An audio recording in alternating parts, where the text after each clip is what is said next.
Hello mga ma'am. So, happy Sunday everyone. So, niabot naman po niya akong parcel di ay. Ato sang i-open. Sana basag ka kini nga kuan. Ni nga niabot parcel. Pabasag ka tada ni na scam na pod. Pero kaloy sa Ginoo pa basag ko na scam. Sa sige na ako receive sa ako mga order online.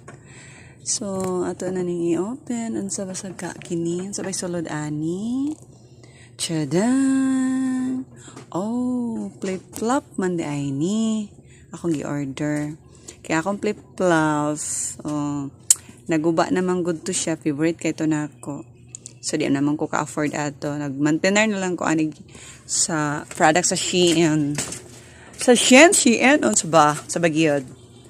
Kay mahal man gud tong akong daan, so kani karon so